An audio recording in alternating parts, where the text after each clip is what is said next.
Oke, selamat pagi. Perkenalkan, nama saya Stefan Kevin Pandera. Di sini saya akan menjelaskan UU ITE dan contoh-contoh kasusnya. Oke, langsung saja. UU ITE adalah Undang-Undang Informasi dan Transaksi Elektronik.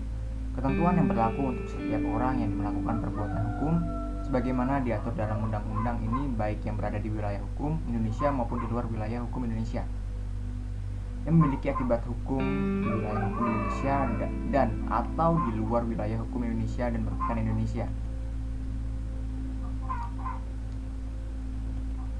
UU ITE mulai dirancang pada Maret 2003 oleh Kementerian Negara Komunikasi dan Informasi Kominfo.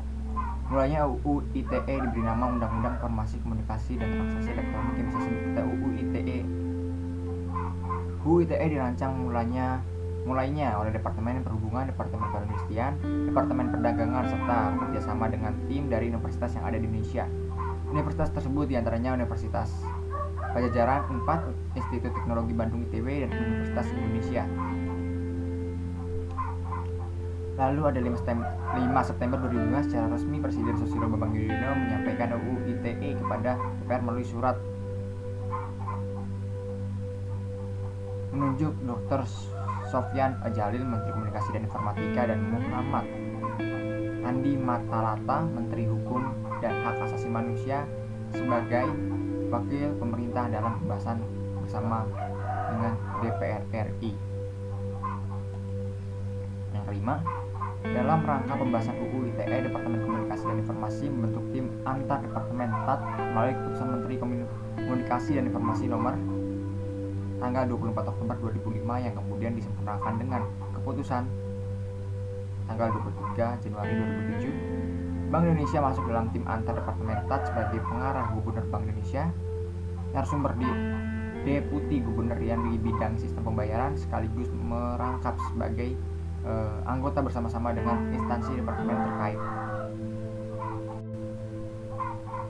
Lalu keenam, tugas tim TAT antara lain menyiapkan bahan referensi dan tanggapan dalam pelaksanaan UU ITE, mengikuti pembahasan UU ITE di DPR RI, DPR merespon surat Presiden nomor, dan bentuk panitia khusus Pansus UU ITE yang beranggotakan 50 dari 10 fraksi DPR RI dalam rangka menyusun daftar inventaris masalah DIM atas draft UU ITE yang disampaikan pemerintah tersebut.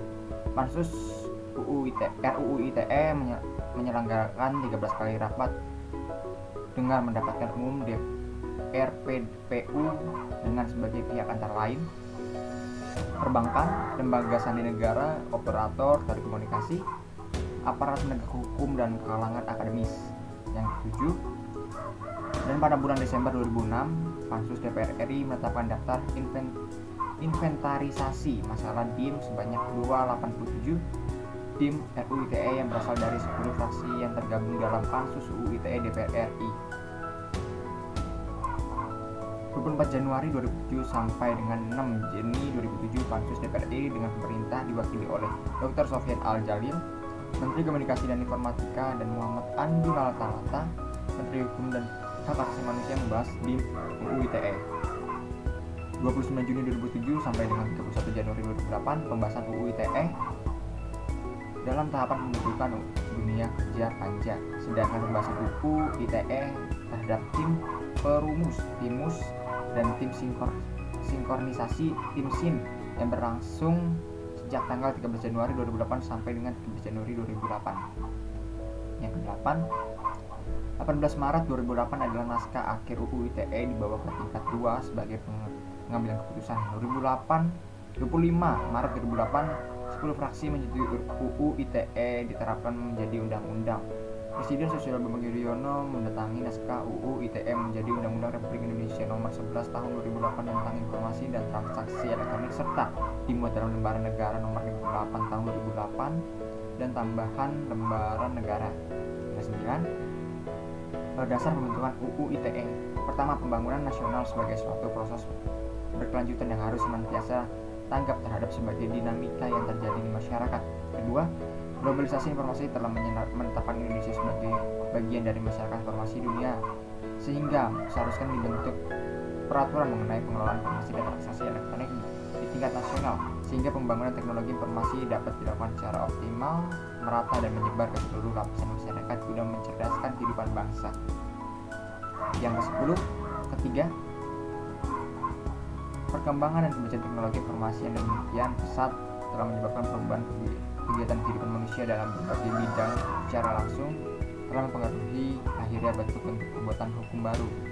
Keempat, penggunaan dan pemanfaatan teknologi informasi harus terus dikembangkan untuk menjaga, memelihara, memperkukuh persatuan dan kesatuan nasional berdasarkan peraturan perundang-undangan demi kepentingan nasional. Lalu ke-11, 5. Pemanfaatan teknologi informasi berperan penting dalam perdagangan dan pertumbuhan perekonomian nasional untuk mewujudkan kesejahteraan rakyat. Ke-6. Pemerintah perlu mendukung perkembangan teknologi informasi melalui infrastruktur hukum dan pengaturan sehingga pemanfaatan teknologi informasi dilakukan secara aman untuk mencegah penyalahgunaan dengan memperhatikan nilai-nilai agama dan sosial budaya masyarakat Indonesia. Yang ke-12, pemanfaat teknologi informasi, media, dan komunikasi telah mengubah baik perilaku masyarakat maupun peradaban manusia secara global. Perkembangan teknologi informasi dan komunikasi telah pula menyebabkan hubungan dunia menjadi tanpa batas, borderless, dan menyebabkan perubahan sosial, ekonomi, dan budaya secara signifikan berlangsung demikian cepat. Teknologi informasi saat ini menjadi pedang bermata dua karena selain memberikan kontribusi bagi peningkatan kesejahteraan, kemajuan, dan peradaban manusia, sekaligus menjadi sarana efektif perbuatan melawan hukum. Yang ke-13, saat ini telah lahir suatu rezim hukum baru yang dikenal dengan hukum siber atau hukum telematika. Hukum siber atau cyber law secara internasional digunakan untuk istilah hukum yang terkait dengan pemanfaatan teknologi informasi dan komunikasi. Demikian pula hukum telematika yang merupakan perwujudan dari konvergensi hukum telekomunikasi, hukum media, dan hukum informatika. Istilah lain yang juga digunakan adalah hukum teknologi informasi, Law of Information Technology, hukum dunia maya, Virtual World Law, dan hukum Mayantara. Ke-14, bagian-bagian UU ITE. UU ITE terdiri dari 13 bab dan 54 pasal yang mengupas secara mendetail bagaimana aturan hidup di dunia maya dan transaksi yang terjadi dalamnya. Bagian-bagian UU ITE antara lain: bab 1, ketentuan hukum, pasal 1; bab 2, asas dan tujuan, pasal 2 sampai dengan 3; bab 3, informasi elektronik, pasal 4 sampai pasal 16; bab 4, penyelenggara sistem elektronik, pasal 12 sampai 18; bab 5, transaksi elektronik, pasal 19 sampai 25; bab 6, nama domain, hak kekayaan intelektual, dan pelindung hak pribadi, pasal 26 sampai 28; bab 7, pemanfaatan teknologi informasi pelindung sistem elektronik, pasal 29 sampai dengan 36. Lalu yang ke-15, bab 8, penyelenggaraan sengketa, pasal 37 sampai dengan pasal 42; bab 9, peran pemerintah dan masyarakat, pasal 43 sampai 44; bab 10, yurisdiksi, pasal 45 sampai 46; bab 11, penyidikan, pasal 47; bab 12, ketentuan pidana, pasal 48 sampai dengan pasal 52; bab 13, ketentuan dan peralihan, pasal 53; bab 14, ketentuan penutup, pasal 54.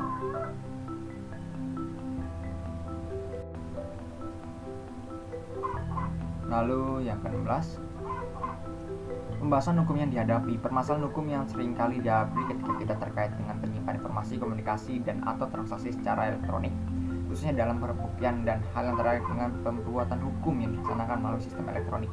Yang ke-17, penerapan teknis UU ITE. Secara teknis, pembuatan UU yang dilarang sebagaimana dimaksud pada UU ITE ini dapat dilakukan antara lain dengan: A. Melakukan komunikasi, pengiriman, memancarkan, atau sengaja berusaha mewujudkan hal-hal tersebut kepada siapapun yang tidak berhak untuk menerimanya, atau sengaja menghalangi agar informasi yang dimaksud tidak dapat atau gagal diterima oleh yang berwenang menerima di lingkungan pemerintah atau pemerintahan daerah. Yang 18, rumus ini adalah rangkuman. 25 Maret 2008 disetujui UU ITE dengan ditandatangani oleh 10 fraksi. UU ITE dikenal dengan UU ITE nomor 11 tahun 2008 tentang informasi dan transaksi elektronik yang ditandatangani oleh Presiden Susilo Bambang Yudhoyono.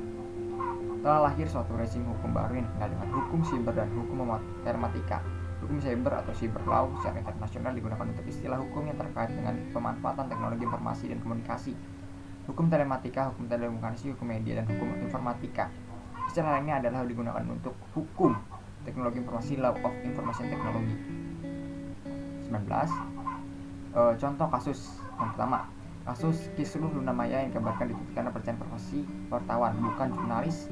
Kalau jurnalis menulis dengan fakta dan bukti nyata, kalau wartawan bisa menulis dengan abstrak. Hal ini kita dipandang sebagai isu infotainment dengan kata yang tidak baik, membunuh dan pelacur. Semakin hari kasus semakin ramai dibicarakan setiap berita. Analisa kasusnya dari Luna Maya adalah pendapat yang mengatakan bahwa penghinaan Rigen tidak termasuk dalam cakupan pasal 27 ayat 3 UU ITE. Alasan disebabkan: pertama, kualifikasi pencemaran tersebut dalam pasal 27 ayat 3 secara tegas. Apabila pembentuk UU ITE hendak penghinaan ringkas termasuk di dalamnya, mestinya kualifikasi penghinaan ringan dimasukkan pula di samping pencemaran, padahal kenyataannya tidak. Kedua, kualitas penghinaan ringan tidak sama dengan pencemaran, lebih-lebih lagi fitnah. Tidak adil dan di luar logika hukum. Kualitas kedua tidak pidana yang jauh berada diberi ancaman dengan pidana yang persis.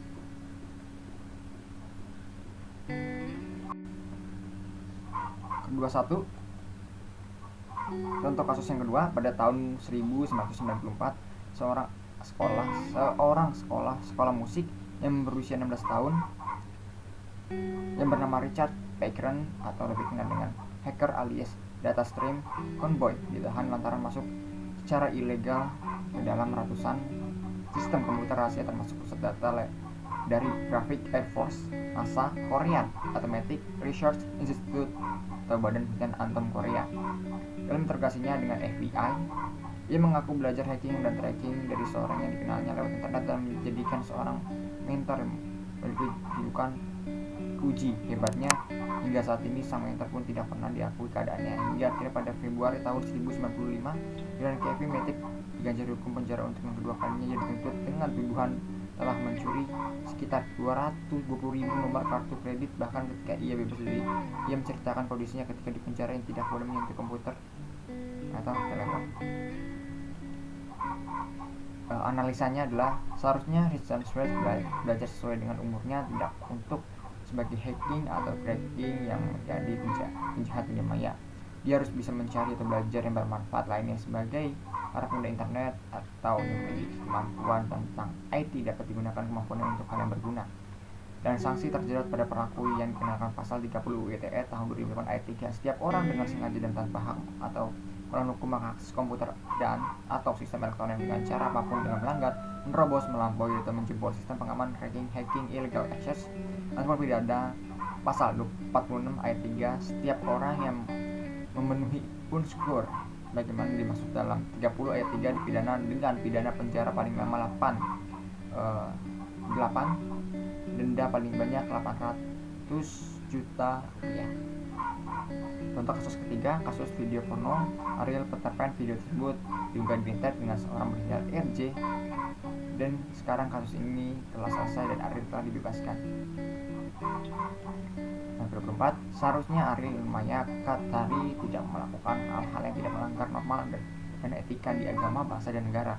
Kesalahan mereka pun bertambah karena ada yang mereka lakukan dokumentasi.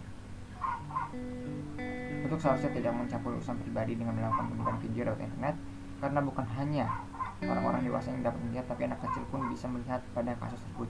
Modus serangan ditujukan kepada perorangan atau individu yang bersifat atau kriteria tentu sesuai dengan tujuan penyerangan tersebut.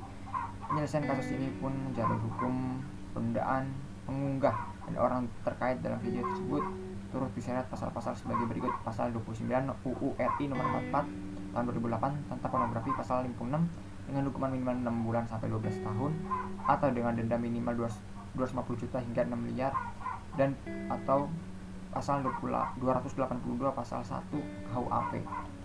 55.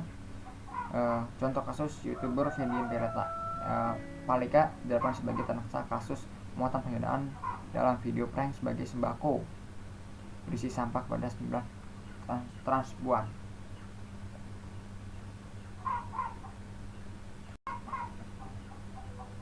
Lalu ke-26, analisanya adalah ia terjerat dengan pasal 45 ayat 3 Undang-Undang Informatika dan Transaksi Elektronik ITE Tiga pelaku melakukan tindakan dengan membagikan sembako bersih sampah dan batu pada sejumlah transpuan yang kemudian melaporkan tindakan tersebut karena dianggap telah melakukan penghinaan. Contoh kasus kelima, Rita Multiasari dilaporkan oleh pihak Rumah Sakit Omni Internasional terkait surat elektronik tentang tidak puasan pelayanan rumah sakit yang ia kirim sebagai tersebar luas. 8. Analisa kasusnya adalah merasa dicemarkan nama baiknya, pihak RSONI Internasional kemudian menyalahgunakan pidana perdata pada Rita melalui Pengadilan Negeri PN Tangerang dan Pengadilan Tinggi Banten. Rita kemudian divonis 6 bulan penjara dan denda sebesar 204 juta. Contoh kasus keenam, kasus UU ITE juga pernah menjerat salah satu vokalis band ternama di Indonesia, Nazril Ilham atau Ariel Noah. Selain UU ITE, Ariel juga dijerat pornografi setelah ia merekam video porno yang melibatkan dirinya sendiri dan 2 artis perempuan lainnya. 20.